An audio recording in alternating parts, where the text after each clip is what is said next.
proses ini tentu kan tidak mudah ya untuk mematangkan dalam kurun waktu yang singkat dari Oktober ke November. Ini sebagaimana disampaikan Mas Ketum AHY, kita mau deklarasi koalisi perubahan tanda petik nantinya ini menjadi game changer. Karenanya harus dikawal, dibahas secara cermat dan seksama untuk kemudian sampai pada kesepakatan bersama melakukan deklarasi itu, karena kalau sudah deklarasi ya tidak ada kata mundur, harus maju, tinggal maju tak gentar untuk menang di 2024 nanti. Dinilai bukan sebagai figur atau individu saja ya, tetapi di balik Mas AHY itu ada Partai Demokrat, ada Pak SBY yang memiliki keunggulan komparatif tadi, bahwa efektivitas pemerintahan, membangun demokrasi, penguatan kelembagaan dan sebagainya yang terjadi di masa pemerintahan Pak SBY itu sangat mungkin di pemerintahan mendatang ketika Partai Demokrat menjadi bagian daripada koalisi itu juga kita wujudkan. Partai Demokrat insya Allah akan senantiasa konsisten dengan ide perbaikan dan perubahan. Karenanya rasa-rasanya menjadi bertolak belakang ya kalau kita ikut dalam poros yang sebenarnya masih merupakan bagian dari atau kelanjutan dari yang ada saat ini.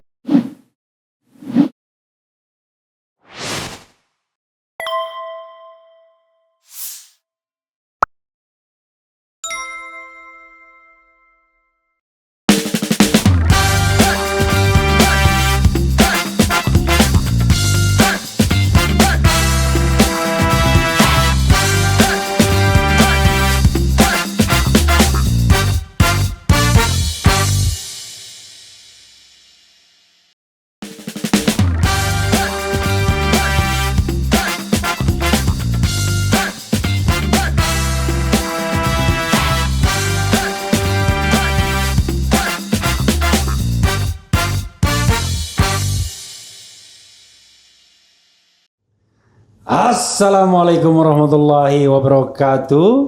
Sobat RH sekalian, jumpa lagi kita di channel yang keren ini. Keren cerdas. Di depan saya ada Deputi Bapilu ya. Bapilu itu Badan Pemenangan Pemilu Partai Demokrat. Kamhar Latumani. Assalamualaikum warahmatullahi wabarakatuh, bro. Waalaikumsalam warahmatullahi wabarakatuh. Oke, luar biasa ya. Oke, bro. Siap. Kalau Demokrat diundang ke RH Channel, ya kan, pasti kita ngomong soal Anies. Siap. Tapi pasti juga ngomong soal AHY, ya kan? Betul. Dan barangkali umat belum terlalu peduli apakah Demokrat mau dapat kursi atau enggak, ya kan? Yang mereka pedulikan kira-kira ini serius enggak ini Demokrat ini memajukan Anies Baswedan, karena terkesan Anies itu kok kayak belongs to Nasdem. Seolah-olah ketika Nasdem mencalonkan Anies, Demokrat dan PKS ya belum dapat apa-apa. Kan sama-sama bukan pemilik partai, bukan belongs to any political party juga. Anies Baswedan. Bro, ini pasti sobat era sekalian pengen tahu ya, gosip-gosip terakhir, perkembangan terakhir, dan tentu saja gosip kenapa kok nggak jadi 10 November. Punya usia 10 November ulang tahun Nasdem. Tanggal 11 ya. Kalau gitu kenapa nggak 9 September ya kan? Yang kedua katanya karena percukongannya belum akur ya kan? Tapi kemudian orang PKS ngomong enggak, ada hal-hal yang belum selesai, salah satunya adalah line up kabinet. Ngomong capres cawapres aja susah, itu pakai line up kabinet segala, tambah runyam. Silakan Bro Kamhar Latumani, wakil atau deputi ya? Siap, deputi. Bapilu Demokrat, Badan Pembuat Pemilu. Badan Pemenangan Pemilu. Oh, Partai Demokrat. Badan Pembuat Pilu, bukan ya Bapilu. Jadi Badan Pemenangan Pemilu ya, Partai Demokrat, yang ketuanya Andi Arief. Siap, betul. Controversial man ya kan? Luar biasa. Berapa deputinya, Bro? Deputi ada 5 deputi. Kalau Bro Kamhar dari deputi apa? Saya deputi logistik. Logistik. Wah, ini penting ini. kita hanya bisa logis kalau ada logistik. Betul, ya kan? betul. Kalau nggak ada logistik nggak bisa logis. Ya. Silakan Bro Kahwa. Siap, terima kasih. Silakan sambil saya mau ambil kopi. Oke ya deh. Bro. Terima kasih. Jadi yang pertama tentang deklarasi yang mestinya 10 November itu kan sudah sejak jauh-jauh hari sebenarnya wacana ini disampaikan ke publik. Dan informasi tentang deklarasi 10 November itu sendiri dari awal. Kalau kopi pakai gula nggak, Bro? Nggak pakai. Nggak pakai ya? Betul. Oke, kita sela-sela sambil nyicipin kopi ya. Saya nyoba dulu ya, Bang. Hidup tuh kita buat mudah, jangan buat susah. Cocok. Tapi kalau merasa agak pahit, ini pas. Ya, silakan. Jadi informasi 10 November itu kan sejak jauh-jauh hari sudah dipresentasikan oleh politisi-politisi Nasdem terkait dengan deklarasi. Tapi pada masa itu deklarasi 10 November itu kan untuk deklarasi Mas Anies sebagai capres, sebagai tindak bantah oleh misalnya ketua KPU nggak benar tuh. Ya kan kita nggak bisa rely on dengan satu statement aja kan. Betul. Paling tidak lihat investigasi Tempo misalnya kan. Betul. Oke, silakan teruskan. Ya publik tentu penting, dinamika seperti ini kan juga mengedukasi publik ya untuk lebih aware terhadap politik, untuk lebih ikut ambil bagian, berperan dalam proses politik yang saat ini sedang berjalan untuk menuju Pilpres di 2024 nanti. Yang pasti karena tadi ada percepatan, tentu konstelasi ada perubahan-perubahan, termasuk kalau kemudian misalnya dalam perjalanannya tanggal 10 November masih dipresentasikan secara terus-menerus ke publik untuk mendeklarasikan koalisi, ini kan menjadi berbeda. Pembicaraan-pembicaraan di level itu yang belum selesai, belum tuntas. Kan kalau misalnya PKS sendiri untuk memutuskan koalisi dan capres yang akan diusung itu harus melalui mekanisme rapat Majelis Syuro. Demikian juga Partai Demokrat ini nantinya harus melalui rapat Majelis Tinggi Partai karena di ADRT Partai Demokrat, konstitusi Partai Demokrat, kewenangan terhadap koalisi capres cawapres pada Pilpres itu sepenuhnya di Majelis Tinggi Partai. Berarti Pak SBY dong. Pak SBY, Mas Ketum ex officio sebagai wakil ketua, sekretarisnya Bang Andi Malarangeng dan ada puluhan anggota, umumnya senior-senior partai, termasuk ada Pak Sarif misalnya, Pak Jafar Hapsah dan lain-lain di Majelis Tinggi Partai. Proses ini tentu kan tidak mudah ya untuk mematangkan dalam kurun waktu yang singkat dari Oktober ke November. Ini sebagaimana disampaikan Mas Ketum AHY, kita mau deklarasi koalisi perubahan tanda petik nantinya ini menjadi game changer. Karenanya harus dikawal,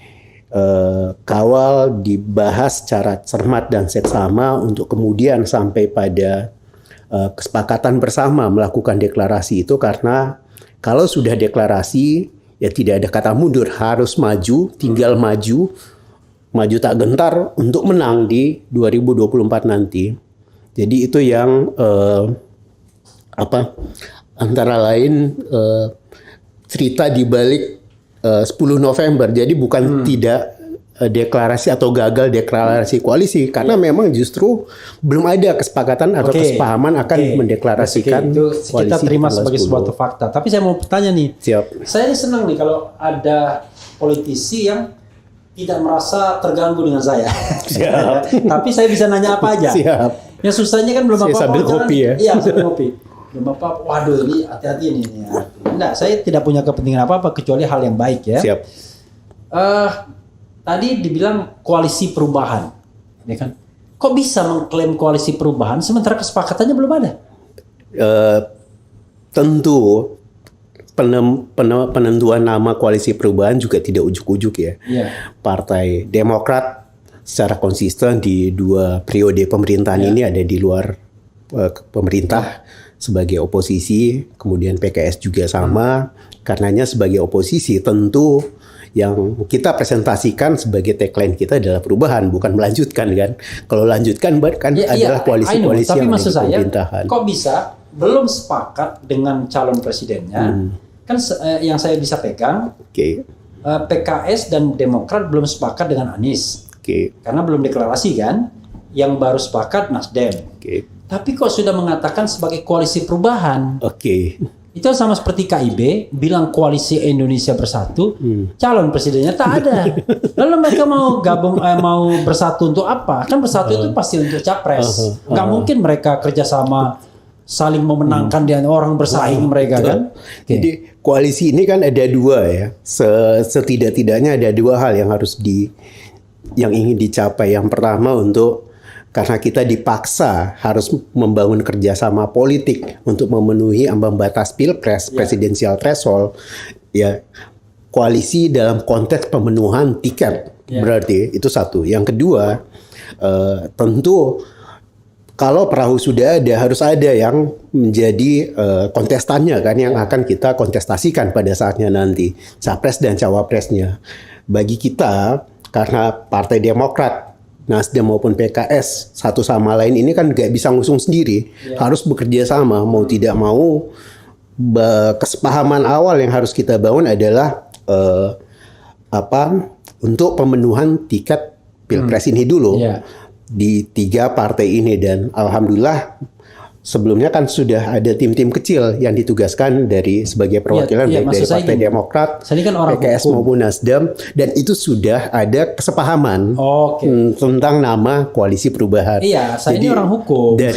Dari Nasdem, Ketua Nasdem Mas Willy Aditya yang menjadi salah satu yang ditugaskan itu juga sudah mengannounce ini ke publik beberapa kesempatan tentang nomenklatur koalisi perubahan. Ini sudah diterima dari PKS juga sama, termasuk dari Partai Demokrat. Jadi kita menerimanya secara sosiologis saja. Jadi saat ini seperti itu. Jadi nggak perlu formal. Kan kalau memang belum deklarasi. Makanya kan belum formal kan. Betul. Kalau KIB sudah formal dia, kemana-mana bilang KIB kan, dan itu announce dari ketua umum partainya. Betul. Tapi ini kan Willy Aditya ya kan. Nanti Willy Aditya ini menurut saya Surya Paloh lain lagi kira-kira begitu. Oke, kita terima nama koalisi perubahan itu sebagai gejala sosiologis dulu. Dan aspirasi. Ya. Jadi tapi belum nama yang resmi kira-kira begitu. Oke.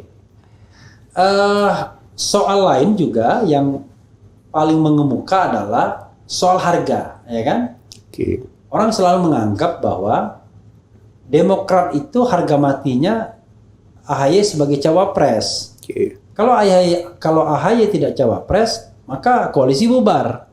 Nah, nanti saya bicara skenario di tempat lain yang memungkinkan AHY bisa cawapres juga. Jangan-jangan kan? Itu gimana klarifikasinya?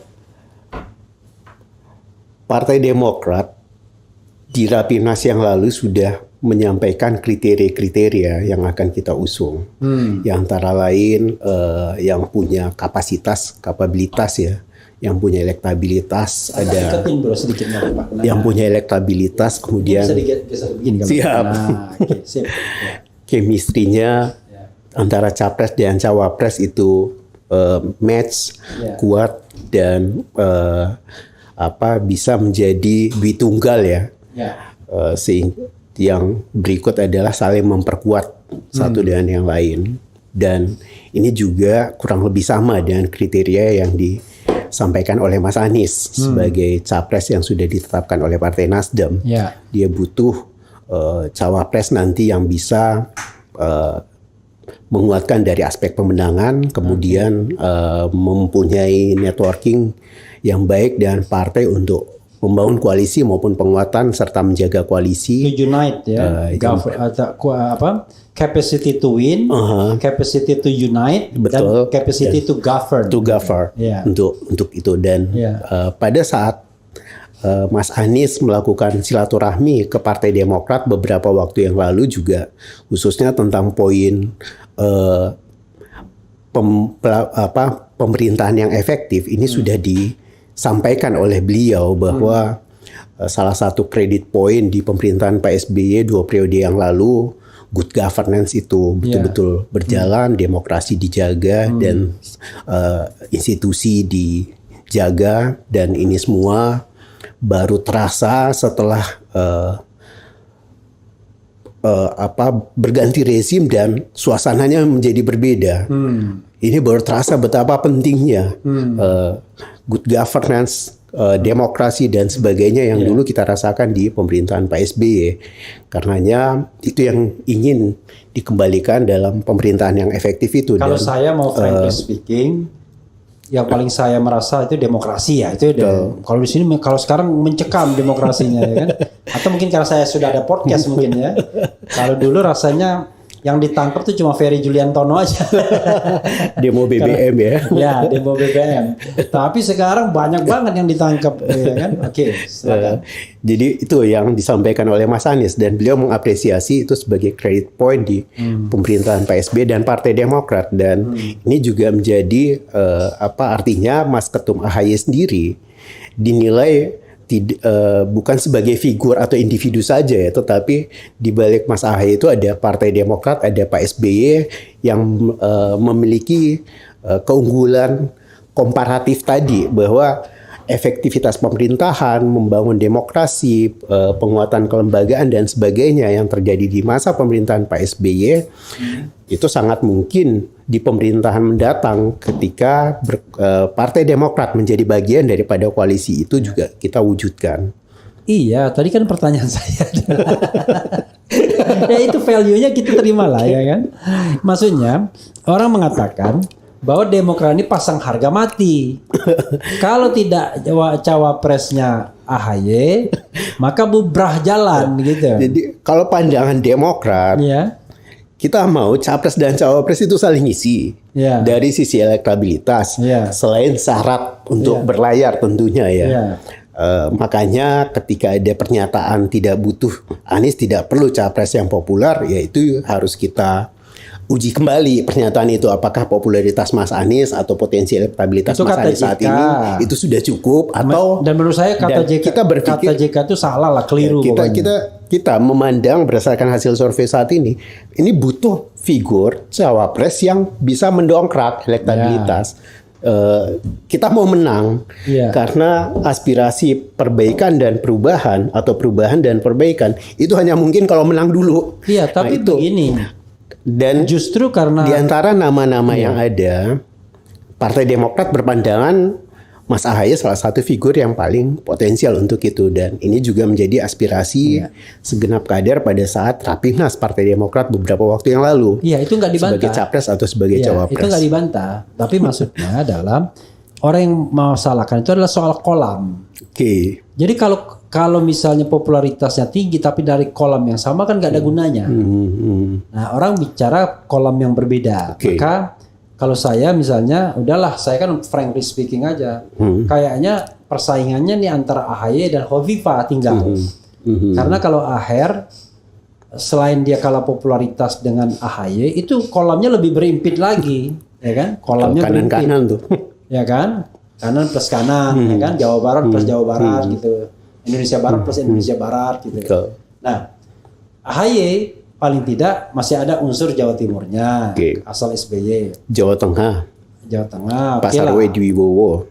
Ya, tetapi paling tidak berhadapan head to head-nya dengan Hovifah.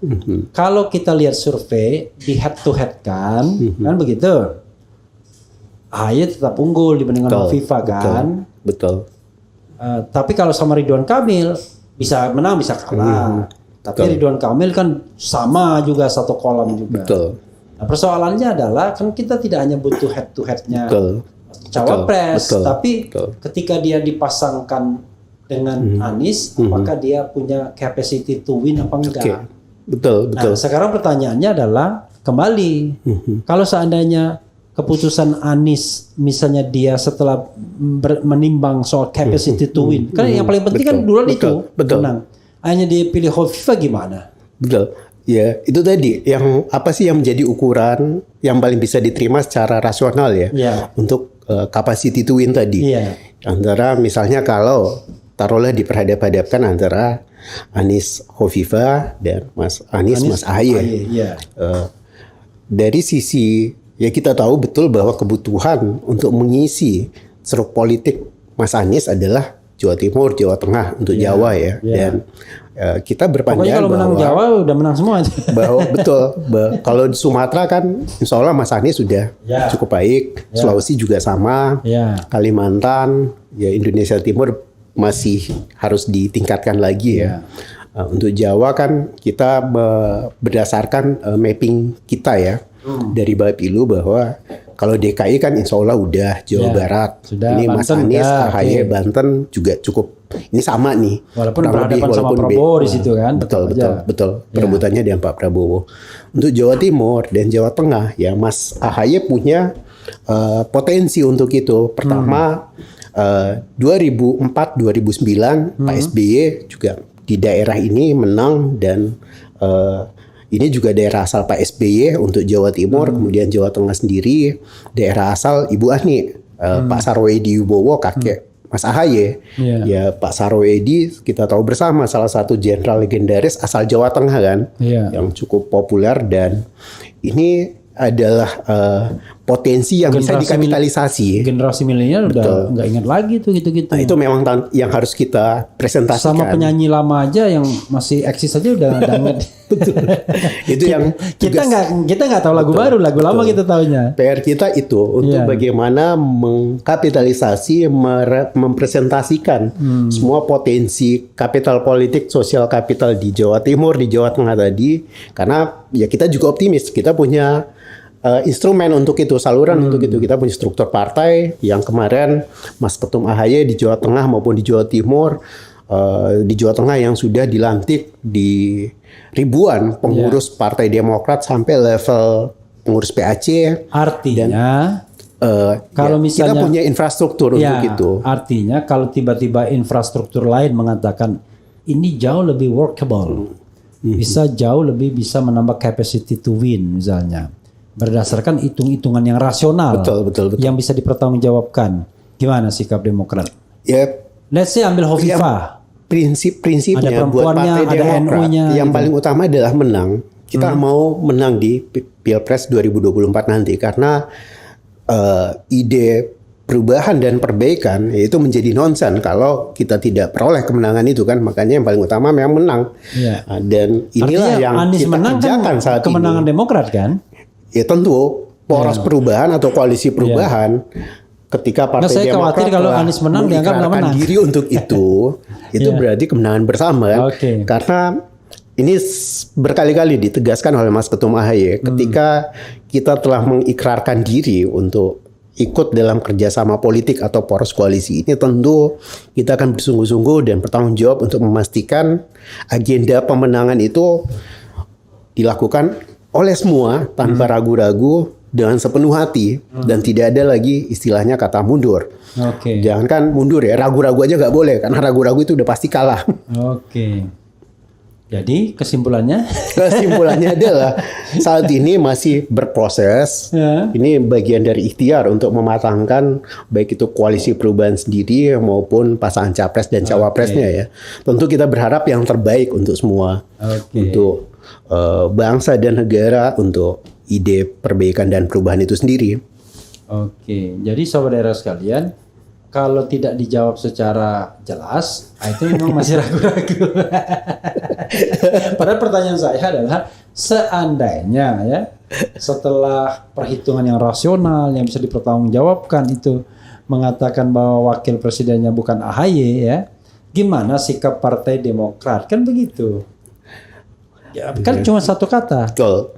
terus atau mundur, gitu aja. Dan itu tentu nanti menjadi ranah majelis tinggi partai. Oke, kalau itu oke lah. Sehingga boleh overall. Iya, oke. Jadi beliau ini nggak bisa overlapping karena belum ada sikap dari majelis tinggi. Even AHY pun tidak bisa mengatakan iya dan tidak. Ya, jadi kuncinya tetap di Pak SBY ya. Berarti Forum salah. majelis tinggi. Iya, tapi kan ketua umum ketua majelis tinggi kan paling partai Pak berpengaruh. SBY, tapi kan harus diambil sama-sama. Berarti Anies salah dong nemuin AHY, temuin SBY mestinya. Oke, Udah bro. pas juga. Ya, oke bro ya. Siap. Kita lihat tapi ada satu pertanyaan lagi yang saya juga ingin menggoda-goda. Siap. Ya. Oke. Kan bagi Demokrat adalah kalau kita mau selfish ya kan, Oke. menang itu adalah ya kursi Demokrat terdongkrak dong, Oke. ya kan? Bukan hanya suara. Betul. Syukur-syukur plus bonus, Betul, akhirnya jadi cawapres. betul. Tiba-tiba ada tawaran dari koalisi lain. Mhm. Jadi saya tadi pagi memberikan simulasi-simulasi yang ngeri-ngeri sedap. Salah satu simulasinya adalah Ganjar AHY, Mhm. pasangan Ganjar AHY melawan pasangan Anies, nggak dapat kan sudah kan? Mhm. Udah Prabowo siapa aja, karena harus dua pasang kan. Betul. Jadi karena Anies sudah digembosi, Demokrat udah pergi, Nasdem sama PKS jadi anak tiri kan. Mhm. Lalu biar Demokrat mau, ya sudah ditawari aja Ganjar AHY.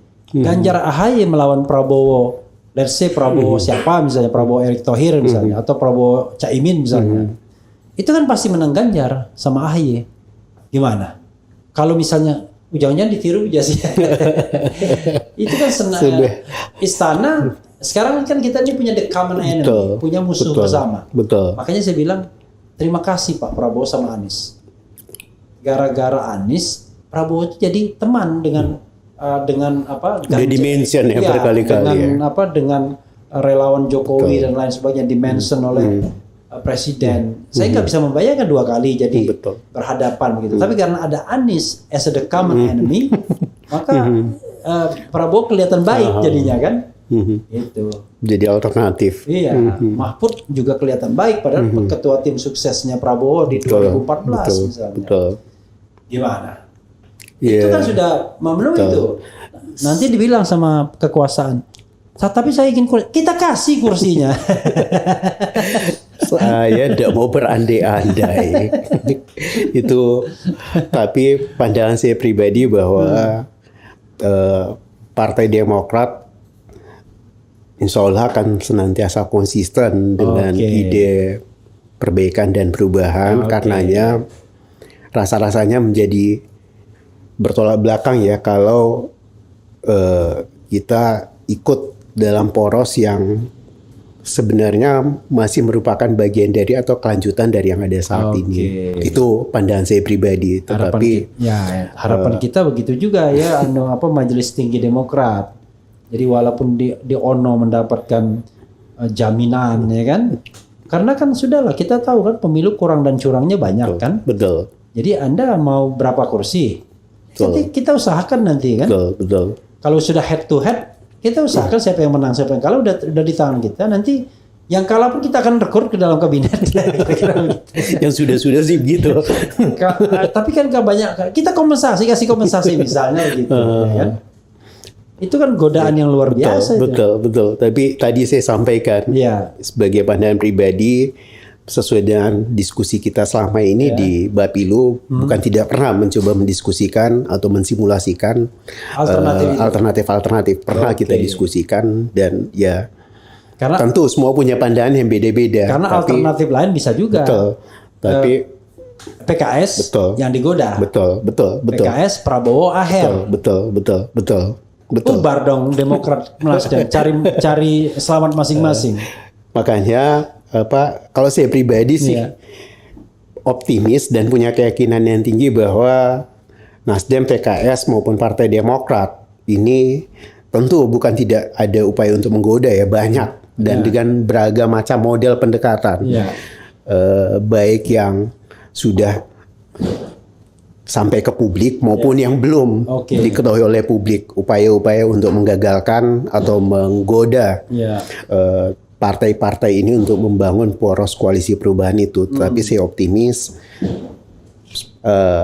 pimpinan-pimpinan partai yang membangun komunikasi ini, yang diberikan mandat untuk membangun komunikasi, membangun koalisi, akan senantiasa konsisten dan istiqomah untuk itu.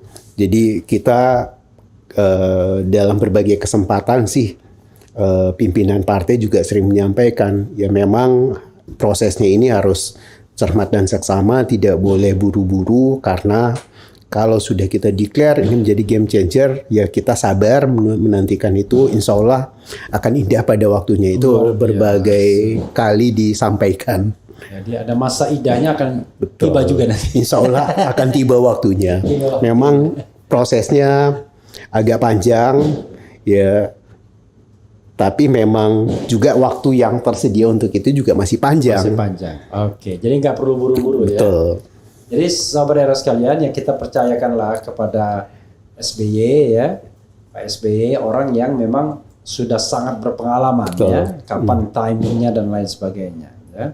Tapi mudah-mudahan Demokrat tidak berkhianat dalam mengajukan calon yang memang dianggap bisa melakukan perubahan, bukan kelanjutan rezim. Betul. Kok Refli Harun berpihak? Enggak, saya nggak berpihak. Saya berpihak kepada a genuine presidential election. Saya tidak ingin pilpres itu cuma di antara kubu istana aja. Ini kan kayak wayang diadu aja. Nah, kita ingin calon boneka ya. Yang a genuine. Nah, genuine itu hanya mungkin kalau ada orang yang dipersepsi antitesis. Betul. Dari pemerintahan sekarang. Betul. Itu namanya Anies Baswedan.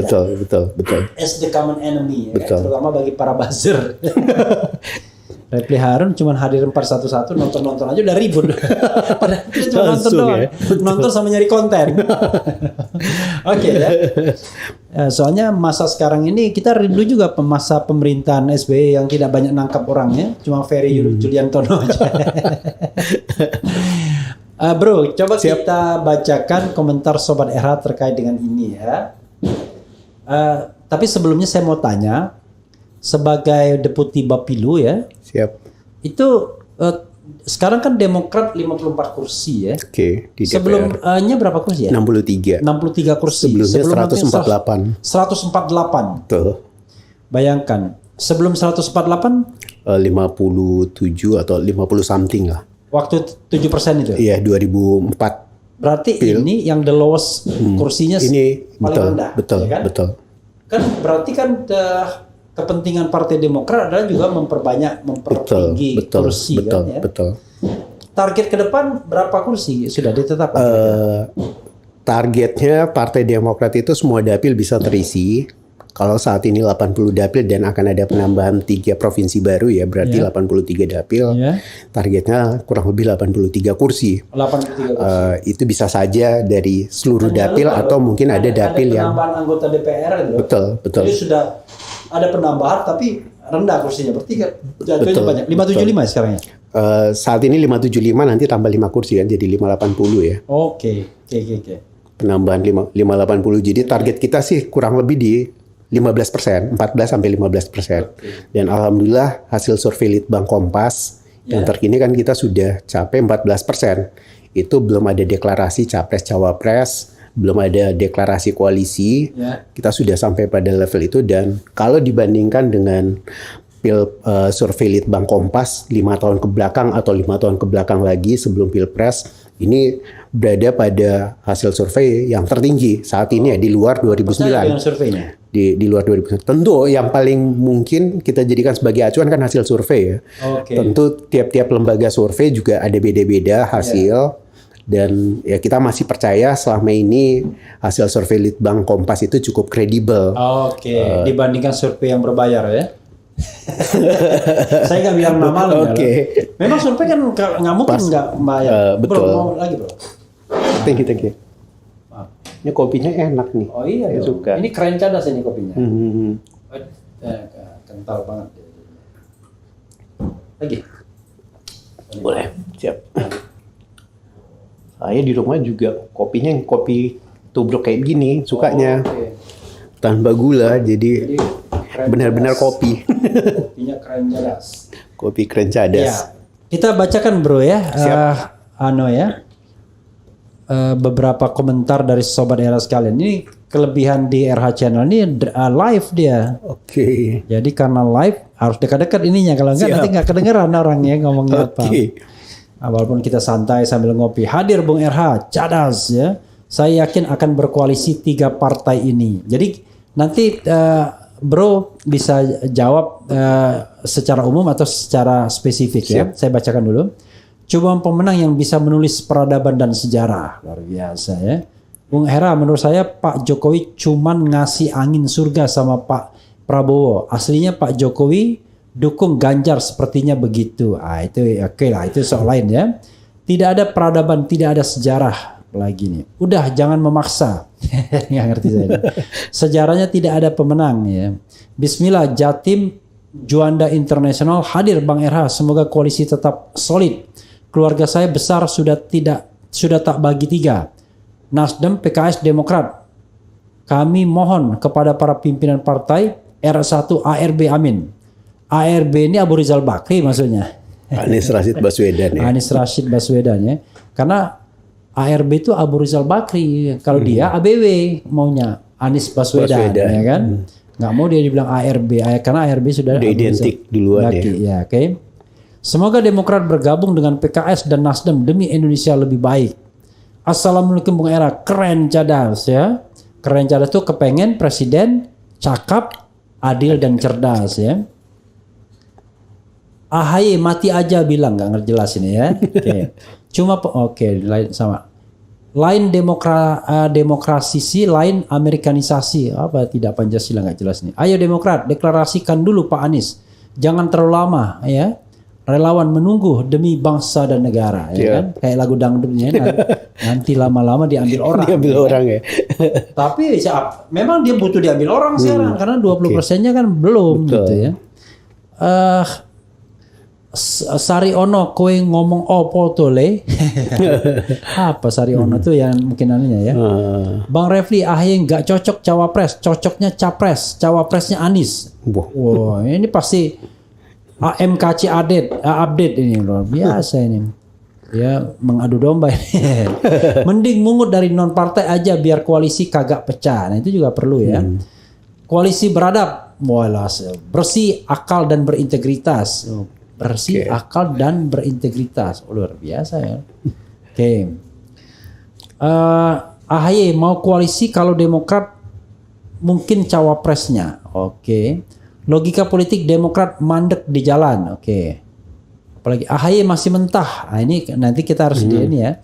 AHY masih mentah, cukup jadi Menteri Pemuda dan Pengusaha. Cawapres Ahmad Heriawan, Gubernur Jakarta Ridwan Kamil. Oh luar biasa nih. Apa hubungannya dia? Nggak ada hubungannya ya. Oke. PKS Demokrat Nasdem is the best. Bukan is the best. PKS Demokrat Nasdem are the best ya kan. Tiga. AHY terlalu mentah ya bro. Tapi wakil yang sekarang terlalu matang. saking matangnya ya. Pak Anies Baswedan is the best for RI1. Oke, ini udah benar nih. Nanganis dipasang cocok Kofifa, Gatot cocok AHY, Menteri Pertahanan aja dulu. Jadi bro, di RH Channel ini saya berapa kali melakukan polling. Polling kita yang ikutin puluhan ribu, bukan 1.200. Kayak 1.200 kan survei. Polling kita katanya kemarin musyawarah rakyat. Kami sekali musyawarah itu 3.000, 4.000 yang datang, nggak seperti survei. Nggak usah begitu. Kalau begitu polling era lebih keren. Kita puluhan ribu yang ngasih suara. Nah, kalau di polling AHY itu selalu menang kecuali dengan satu nama, Gatot Nurmantio. Begitu Gatot, dia selalu kalah. Tapi sampai sekarang Anies ketemu Gatot nggak pernah. Kira-kira gitu. Ada nggak jurusannya ke Gatot nggak jelas ya kan? Nanti di komentar ya. Jadi kalah sama Gatot. Kemudian dianggap masih mentah ya. Kalau Demokrat legowo bisa gabung tanpa AHY cawapres, maka Demokrat naik peringkat di mata Indonesia dan dapat piala citra Indonesia. Luar biasa ya. Maksudnya piala pencitraan mungkin ya. Ya saya langsung jumping up yang terakhir. Bang Refli Harun tanyakan apakah mungkin Demokrat berkoalisi dengan PDIP. Dilihat hubungan Mega dan SBY, kalau Demokrat ngambek dan Anies gagal nyapres, Demokrat akan menjadi oposisi lagi dan menderita. Oke ya. Luar biasa. Bang Refli Harun tanya sama ya. Demokrat posisi kuncinya kalau Demokrat mundur buyar cita-cita Anies ya. Terserah Demokrat kalau nggak mau dukung Anies, mau gabung KIB. Demokrat akan jadi pelengkap doang. Kalau gandeng PDIP tambah dibully habis-habisan. Belum tentu. Digandeng KIB, dia jadi wakilnya Ganjar ya kan. KIB kan political vehicle bagi Ganjar Pranowo kata pengamat kan begitu. Pengamat kan banyak yang bilang begitu. Oke, silakan bro. Siap. Soal mentah dulu. Yang pertama, tadi sempat disinggung kan antara Pak Gatot dan Mas AHY ini kan sebenarnya punya background yang sama-sama militer, sama-sama TNI, dan memang berdasarkan hasil survei preferensi pemilih untuk memilih calon pemimpin yang punya latar belakang militer atau kepemimpinan yang kuat, yang identik dengan militer itu juga tinggi, cukup besar. Karenanya kalau kemudian misalnya Pak Prabowo, Mas AHY maupun Pak Gatot atau ini pasti beririsan karena punya background yang sama, segmen yang sama. Dan karenanya itu pula yang bagi kami background Mas AHY yang dari TNI, perwira TNI sebelum hijrah ke panggung politik untuk kemudian menjadi ketua umum ya. Mas Anies sendiri backgroundnya sebagai intelektual akademisi sebelum hijrah ke panggung politik dan kemudian pernah menjadi menteri, saat ini pernah juga sebagai gubernur. Tentu ini saling melengkapi, saling mengisi. Punya pengalaman satu dari akademisi jadi pemerintahan, Mas Ketum AHY dari TNI, kemudian menjadi ketua umum partai. Ini kan saling mengisi, saling melengkapi, menggenapkan satu dan yang lain. Yang berikut, kalau tadi ada anggapan bahwa AHY dianggap masih terlalu hijau, saya pikir kita berinteraksi langsung. Saya mengenal Mas Ketum AHY itu sejak beliau masuk ke panggung politik sebagai calon gubernur DKI sejak 2016 yang lalu. Beliau ini adalah tipikal manusia pembelajar ya, yang cepat melakukan adaptasi, fast learning, tipikalnya, dan ini juga didukung oleh rekam jejaknya yang sangat mendukung untuk itu. Dia dari SMA Taruna juga lulusan terbaik di Akademi Militer Meraih Hadi Makayasa. Kemudian di penugasan di militer pun selalu berhasil menyelesaikan penugasan dengan prestasi yang gemilang, dan ini tentu modal penting yang ada di Mas Ketum AHY. Beliau juga berada pada lingkungan yang sangat kondusif untuk mendukung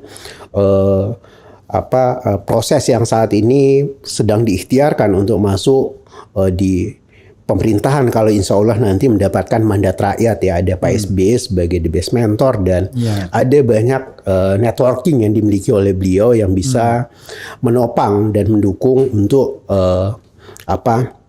penugasan-penugasan yang kalau misalnya mendapatkan tugas sejarah dan Tuhan berkehendak beliau mendapatkan mandat rakyat sebagai cawapres, misalnya sebagai wapres di 2024 nanti pasca Pilpres. Jadi AHY bukan hanya sebagai individu saja, tapi AHY itu di balik AHY itu ada Partai Demokrat yang punya pengalaman di 2 periode di pemerintahan dan saat ini 2 periode sebagai oposisi. Ada Pak SBY dan banyak lagi. Itulah yang menjadi penopang atau sumber daya yang ada di belakang Mas Ketum AHY. Oke, jadi dia bukan sendirian ya. Betul. Kan? Beda sama Gatot sendirian, kira-kira begitu. Jadi kalau tagline-nya kalau Mas Ketum AHY ini kayak fans Liverpool ya, you never walk alone. Ada banyak di situ. Dia tidak pernah pergi sejalan sendirian ya. Betul. Selalu jalan bareng-bareng. Oke. Coba kita bacakan lagi ya. Anies AHY cocok ya. Memang saya bayangkan tuh kalau Anies AHY, waduh bisa histeris tuh mak-mak ya. Jadi segmen Anies mak-mak ya kan, segmen AHY ya agak ke bawah sedikit ya kan. Nah gitu ya. Nanti segmen lainnya artis-artis ya kan yang kampanye. Oke, tapi ada satu hal yang sebenarnya saya juga perhatikan ya. Dalam survei ya kan, Anies nggak pernah nomor 1. Survei-survei itu. Paling dia nomor 3. Nomor 1 itu bergantian antara Ganjar dan Prabowo. Padahal secara teoritis saya katakan, harusnya Anies minimal nomor 2. Karena dia mewakili satu kubu oposisi. Sementara mereka yang 2 ini dipersepsikan kubu istana. Tapi survei Anies nomor 3 dan jauh lagi. Nomor 1 Ganjar, sekarang ini trennya Prabowo, Anies agak jauh. Jadi kalau Ganjar sama Prabowo masih margin of error, kadang-kadang Anies udah jauh. Di luar margin of error ya. Komentar, bro. Iya, makanya dari hasil survei tadi itu yang semakin menguatkan argumentasi bahwa menjadi penting sosok figur calon pendamping Mas Anies untuk memberikan kontribusi elektoral.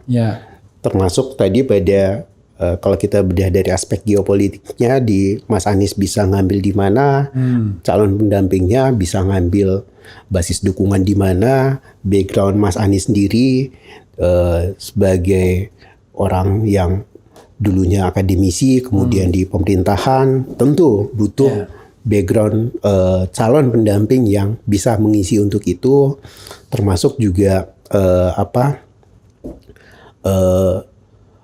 sesuai preferensi pemilih bahwa saat ini kenapa misalnya Pak Prabowo cukup tinggi, karena preferensi pemilih untuk memilih militer itu juga cukup tinggi, dan bagi kami ya Mas Ketum AHY punya itu sebagai resource yang dimiliki untuk modal membangun sinergi, karena ini kan punya keunggulan komparatif masing-masing. Mas Anies punya segmen sendiri, Mas Ketum AHY juga kurang lebih sama, meskipun di sebagian itu beririsan, tetapi ada segmen yang berbeda.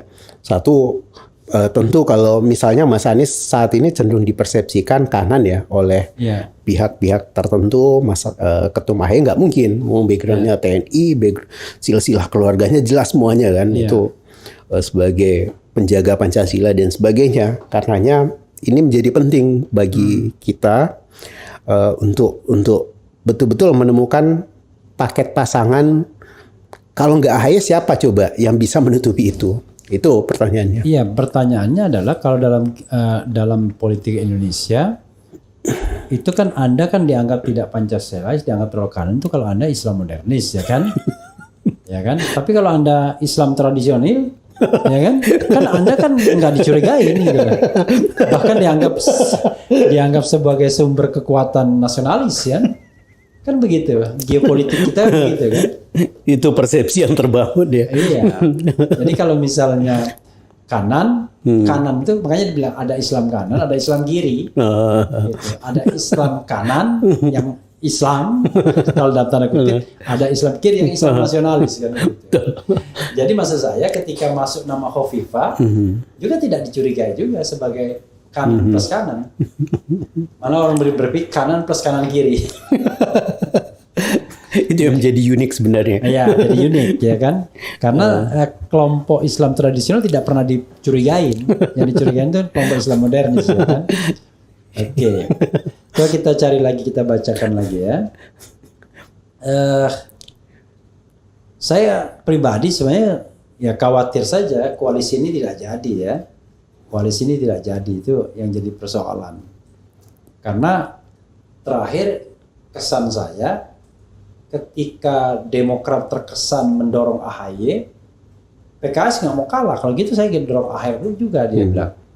Dan ada semacam godaan juga untuk PKS bergabung dengan Gerindra misalnya, kan PKB yang goda-goda dia. Kan sebelumnya kan memang antara sekjen PKB dan sekjen PKS sudah mau berpadu, tapi tidak cukup kursinya. Nah, sekarang lagi digoda-goda untuk ikut koalisi Prabowo PKB kan, Gerindra PKB.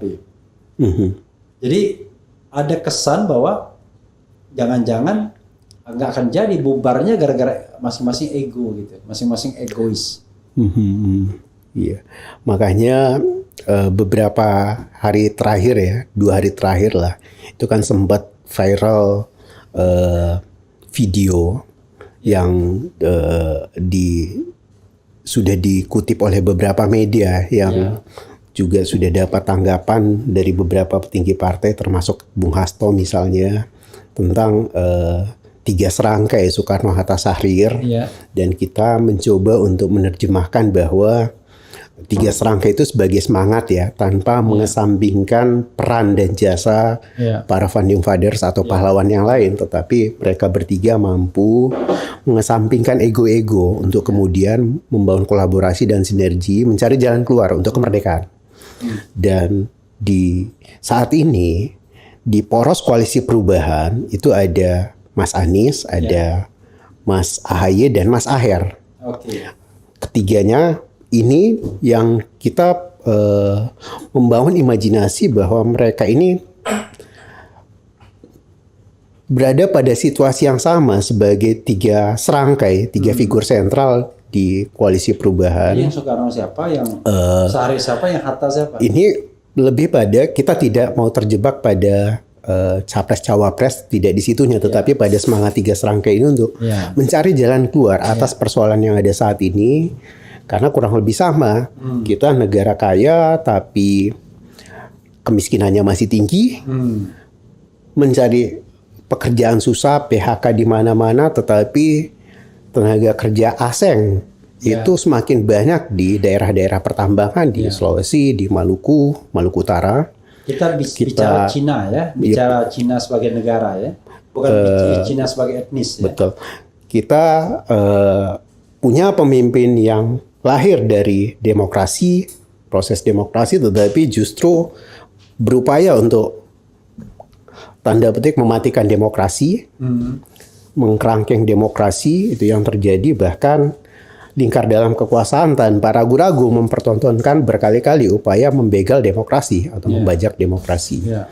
Kalau begal-begal itu kayaknya saya ingat perebutan ketua umum Demokrat jadinya. Ya, silakan. Kita punya banyak janji-janji yang pernah disajikan pada saat Pilpres, belum ada satupun yang ditunaikan, dan utang luar negeri tertinggi sepanjang sejarah juga. Malah ironisnya saat ini ditakut-takuti, rakyat sendiri ditakut-takuti, ada ancaman resesi ekonomi global, padahal 2023. belum juga pulih. Kecemasan dan kekhawatiran masyarakat baru-baru diterpa pandemi 2 tahun lebih kan. Ya, mungkin ini yang biar sedia payung sebelum hujan. Ini yang kemudian malah sempat terbaca juga kan, ada indikasi untuk ini dijadikan sebagai justifikasi untuk penundaan pemilu. Ini kan semua ini yang harus kita lawan. Ini adalah keadaan tanda petik ya, bisa dibilang keterjajahan sebenarnya rakyat kita oleh bangsa sendiri. Dan ini yang semangat perubahan dan perbaikan itu intisarinya ini untuk melawan itu. Jadi tentu kita harap ada dari tiga serangkai tadi, karena saat ini momentumnya perubahan dan perbaikan itu ada pada poros koalisi perubahan dan figur-figurnya kebetulan ada Mas Anies, Mas Ahaye maupun Kang Aher. Ini yang kita harapkan bisa menjadi poros baru. Ada tiga serangkai baru yang bisa menemukan jalan keluar baru terhadap situasi saat ini untuk melawan penjajahan oleh bangsa sendiri tadi, tanda petik, pembodohan oleh bangsa sendiri tadi, tanda petik. Kesimpulannya adalah untuk Ahaye dan Aher ya minimal menteri udah di tangan lah, kira-kira gitu ya. Kita tidak bicara tentang posisi itu, tetapi semangat dari tiga serangkai ini adalah bagaimana tatanan pemerintahan pasca rezim Jokowi atau pemerintahan mendatang itu yang betul-betul demokrasi kuat, good governance, dan semua termasuk juga pembenahan berbagai produk hukum ya yang banyak satu dan lain tidak bersesuaian, malah misalnya apa yang menjadi amanah daripada reformasi itu sendiri untuk otonomi daerah dan sebagainya yang terjadi kemudian ditarik kembali ke pusat, resentralisasi. Ya, kita berkomitmen, Partai Demokrat berkomitmen itu dikembalikan lagi otonomi daerah itu yang menjadi amanah reformasi itu balik lagi ke daerah, sehingga daerah juga betul-betul bisa optimal memanfaatkan dan mengelola potensi sumber daya yang ada di daerah untuk kemaslahatan atau kesejahteraan rakyat di daerah dan tentu berbagai isu yang lain. Bro, Mardhani Alisera bicara line up yang belum selesai pembicaraan. Tapi Surya Paloh waktu deklarasi mengatakan kabinet ahli, zakon kabinet. Tapi di antara yang berkoalisi tiga itu pembicaraan itu sudah bagi-bagi tuh, ada beredar tuh. Ini dapat apa, ini dapat apa. Contoh misalnya yang saya baca, kalau Setnek itu jatahnya Nasdem, kira-kira begitu. Itu sudah sampai ke sana ya pembicaraannya. Saya pribadi belum tahu. Saya Oke. pribadi ya. Iya, iya. Dan di Bapilu juga tidak pernah sama sekali berdiskusi tentang itu. Oke. Kita lebih pada tugas Bapilu itu kan sesuai dengan ADRT Partai Demokrat, 3 sukses ya, 3 sukses pemilu, pileg, pilpres dan pilkada. Untuk pilpres sendiri ini kan ada MTP Majelis Tinggi Partai, kemudian juga sudah ada tim khusus yang dibentuk untuk membangun komunikasi lintas partai. Ya. Jadi Bapilu sendiri juga lebih fokus pada pencalekan, rekrutmen caleg dan bagaimana memenuhi target 15%. Termasuk adanya penambahan dapil dan penambahan kursi ini, bagaimana kita merespon itu, juga tidak hanya di tingkat pusat, di beberapa DPRD provinsi juga ada penambahan kursi karena ada penambahan jumlah penduduk. Ini yang antara lain juga menjadi fokus kita saat ini. Selain di Bapilu juga kita nyiapin beberapa instrumen yang sebelumnya belum ada, peraturan organisasi dan sebagainya dalam pencalekan tadi, supaya tidak ada proses penzaliman antara satu caleg dan caleg yang lain. Kalau sudah jadi, misalnya kadang anggota DPR kalau sudah jadi merasa bahwa kursi itu hanya hasil kerjanya sendiri saja, padahal itu kan suara akumulatif dari kerja caleg bareng-bareng. Itu yang antara lain saat ini juga sedang fokus kita bahas. Jadi persoalan line up kabinet kita sama sekali belum pernah mendiskusikan itu. Dan yang terpenting justru, jadi bohong dong Mardhani Alisera ya. Mungkin dia yang barangkali secara terbatas punya akses untuk pembicaraan-pembicaraan seperti itu, tetapi saya pribadi menyampaikan bahwa saya nggak punya akses itu, dan saya berkeyakinan yang substansi itu, hal-hal yang seperti itu saya yakin itu dibahas nanti mestinya ya. Nah ini bro, saya ada proofnya juga ya.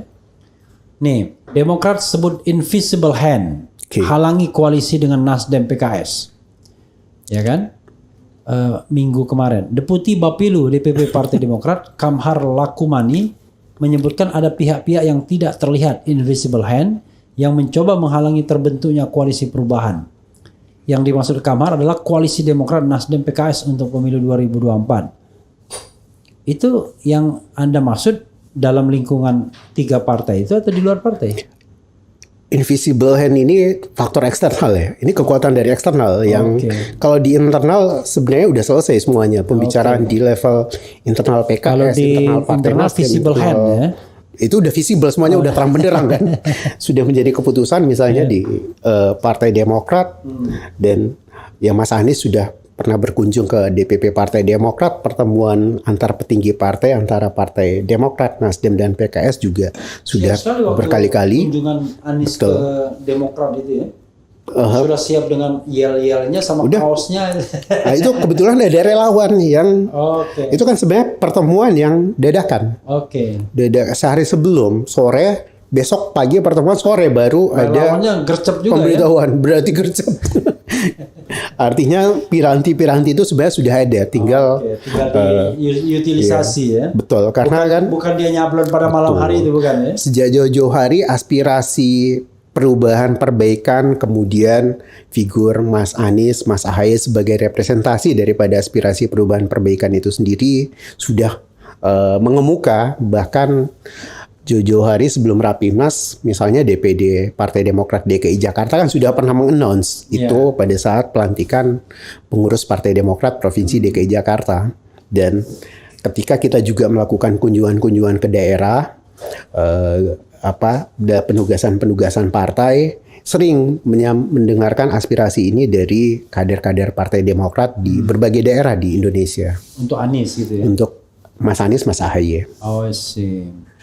Kalau yang ini, kalau di Musra, Anies nggak laku tuh. Kan dia pilih dulu kan. Iya, Yang kalau ada pendukung Anies nggak boleh ikut Musra. Jadi bro, kalau kita lihat ya, kan sebenarnya kan Demokrat ini ada pilihan ke Ganjar ke Prabowo ke Anies kan.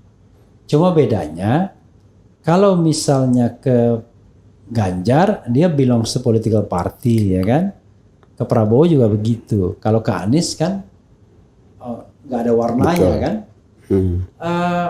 Demokrat memandang nggak sesungguhnya sebenarnya Anies ini cuma satu-satunya pilihan yang rasional bagi partai seperti Demokrat atau PKS untuk didukung karena dia nggak punya warna partai, sehingga dengan membonceng dia dalam tanda kutip kan kalau kita bicara tentang elektabilitas, pasti elektabilitas capres lebih tinggi dari partai karena kan calonnya paling cuma 2, partai kan bisa 16 gitu.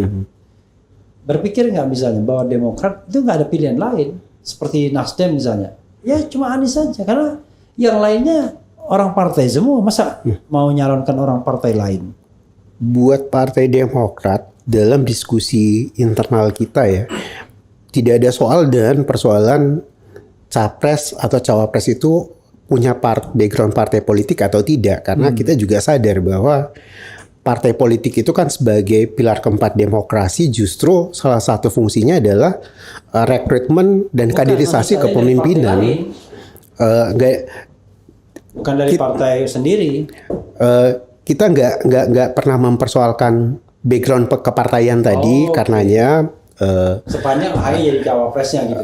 Apa yang terpenting adalah mampu merepresentasi aspirasi perubahan dan perbaikan. Kan kita sebagai oposisi tentu tagline kita dan ini yang menjadi semangat perjuangan kita selama 10 tahun berada di luar pemerintahan. Tentu apa yang baik kita apresiasi, tetapi hal-hal yang kurang baik ini yang ingin kita rubah, kita perbaiki ke depan. Dan tentu Partai Demokrat ketika berbicara tentang perbaikan ya bukan ahistoris ya, kita pernah punya pengalaman 2 periode di pemerintahan dan beragam capaian yang tentu itu bisa menjadi referensi buat kita untuk melakukan langkah perbaikan ke depan, termasuk ya kita juga sadar sepenuhnya bahwa tentu ada hal-hal yang harus diperbaiki di masa lalu, ya itu yang harus disesuaikan dengan konteks kekinian untuk sama-sama dirumuskan ke depan yang terbaik seperti apa bagi bangsa dan negara. Bro, tidak terasa kita udah bicara 1 jam ya. Oh, luar biasa. Jadi ini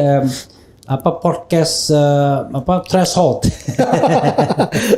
Jadi ambang batas podcast ya kan. Tapi saya mau bacakan nanti bro jawab sambil closing statement ya. Bang Refli Harun, Anies Ganjar adalah pilihan terbaik. Anies ngurusi internasional dan lokal juga, Ganjar ngurusi full lokal, dan ini bisa menghindari keterpecah belahan setelah Pilpres 2024. Karena orang menganggap gitu ya, cebong kampret, begitu kecebong kampret gabung ada kadrun ya kan, tetap aja.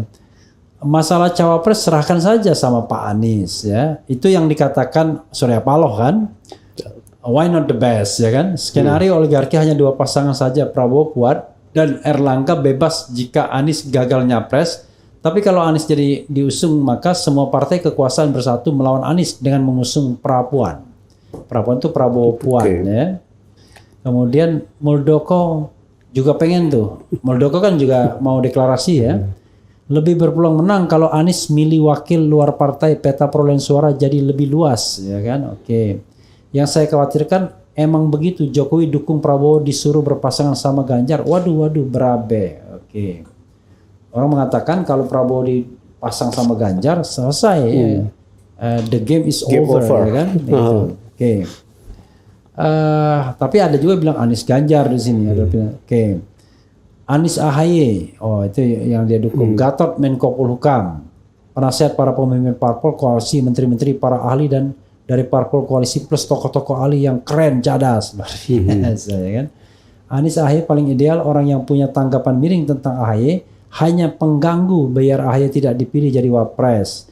Karena kalau pasangan ini jadi sangat berat untuk calon yang lain ya. Saya kira enggak juga ya. Anies pasti objektif lah memilih kan, karena dia pengen menang. Betul. Bodoh sekali dia kalau misalnya gara-gara sentimen atau menghilangkan peluang menang kan. Nah, dia pasti nimbang-nimbang kira-kira menangnya di sama siapa ya. Sebaiknya Pak Gatot wakil Anies, sebab kalau AHY bisa terkesan jadi santapan lawan dengan isu Islam garis keras. Kalau AHY terkesan masih mentah, harusnya Anies dekati Gatot, AHY akhir jadi ya kan.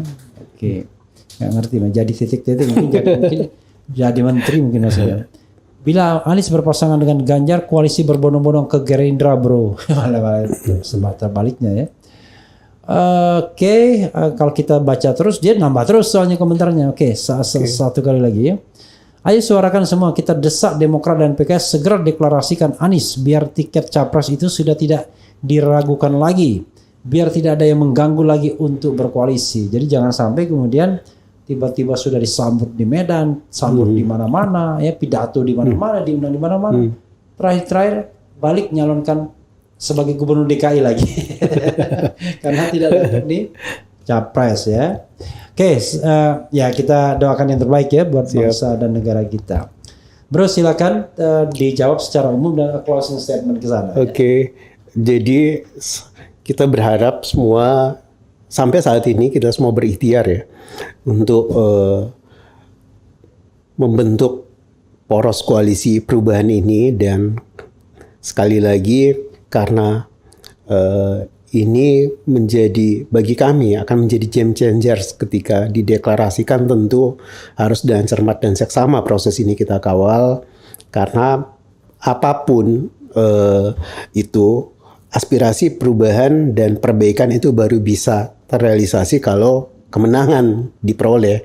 Karenanya ini menjadi sangat penting sekali, dan tentu Partai Demokrat juga mengkalkulasi dan berbagai macam simulasi untuk opsi-opsi terbaik ini. Kita akan sangat rasional dalam pada saatnya nanti memutuskan apa yang menjadi kebijakan daripada Partai Demokrat. Tetapi sebagaimana juga disampaikan Mas Ketum AHY pada saat silaturahmi yang lalu ketika menyambut Mas Anies, ya ini keluarga besar Partai Demokrat adalah keluarga besar Mas Anies juga, dan pasukan saya, tim saya adalah pasukan Mas Anies juga. Ini menjadi sinyal yang sangat kuat tentunya untuk bagaimana sinergi dan kolaborasi ke depan itu bisa kita insya Allah wujudkan bersama untuk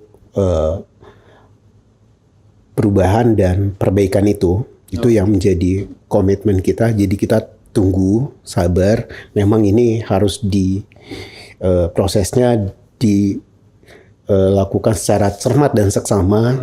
Tidak harus terburu-buru, tidak harus dalam tempo yang sesingkat-singkatnya untuk poros koalisi perubahan ini. Karena sekali lagi saya kutip kembali pernyataan Mas Ketum AHY, begitu sudah deklarasi hanya ada maju untuk menang, tak boleh ada kata ragu-ragu apalagi mundur. Oke, ya. Terima kasih semuanya. Oke, jadi saudara sekalian itu tadi ya kita pegang ya podcast kita malam ini saat ini, bahwa mereka tidak akan berpikir soal misalnya skenario Ganjar AHY ya, atau misalnya AHY dipasangkan dengan kubu lainnya ya kan, karena mereka sudah pengen menjadi kubu perubahan ya, bukan kubu yang berubah. Betul. Jadi itu sama seperti Barack Obama ya kan. Ya, waktu itu semuanya change, yes we can. Perubahan ya kita bisa. Tapi ketika berikutnya tahun berikutnya ya dia sudah berubah. Bukan lagi perubahannya. Ya dia sudah berubah ya kan? Dia sudah berubah. Nah, kita tidak berharap bahwa koalisi perubahan ini menjadi koalisi yang berubah. Berubah di tengah jalan ya, bahkan sebelum deklarasi. Terima kasih banyak Bro Lakumani ya. Siap. Kamhar Lakumani, dan mudah-mudahan lancar ya. Amin. Lancar bagi Demokrat, lancar bagi politik Indonesia, dan yang penting adalah politik itu mestinya mencerahkan. Betul. Ya, mensejahterakan, mencerdaskan, melindungi ya. Betul. Jangan mengancam apalagi sampai memenjarakan hanya karena kita beda pendapat atau beda statement. Itu saja saudara sekalian. Wassalamualaikum warahmatullahi wabarakatuh. Siap.